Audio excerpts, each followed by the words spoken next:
Alors dans ce deuxième numéro, on commence direct avec un scénario compétitif, ça veut dire que toutes les joueuses vont s'affronter entre elles, et ça va durer 1 heure chronométrée.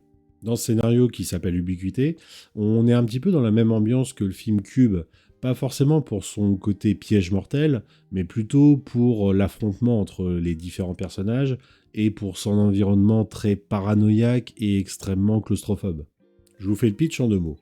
Toutes les joueuses autour de la table incarnent les clones les uns des autres, et vous vous réveillez au beau milieu d'un labyrinthe sans aucun souvenir. Vous êtes entièrement nu et armé d'un couteau. Oui, on n'est clairement pas sur un scénar tout public.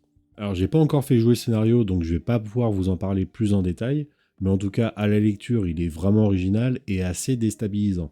Et c'est pour ça d'ailleurs entre autres que j'ai pas encore fait jouer le scénario, c'est parce que je me sens pas encore les épaules pour le faire.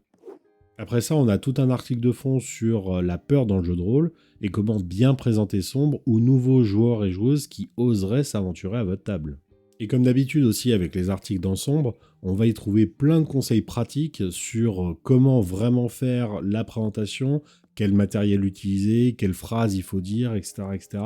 Donc c'est vraiment super utile, et puis c'est vraiment des conseils qu'on va pouvoir appliquer tels quels en partie. On enchaîne ensuite sur l'introduction d'une nouvelle variante au système sombre et qui s'appelle Sombre Zéro. C'est une variante encore plus simple que le système classique qui était déjà pas bien compliqué et qui va être plus adaptée pour des histoires courtes ou pour des personnes qui découvriraient le jeu de rôle.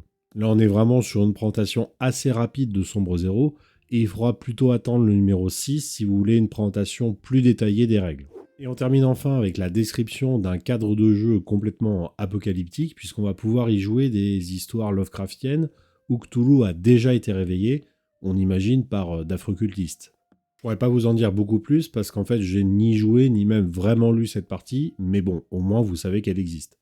Et voilà, on s'arrête là pour ce deuxième numéro. Si ça vous a intéressé, n'hésitez pas à regarder mes vidéos sur les autres numéros. En tout cas, on se retrouve bientôt. Salut!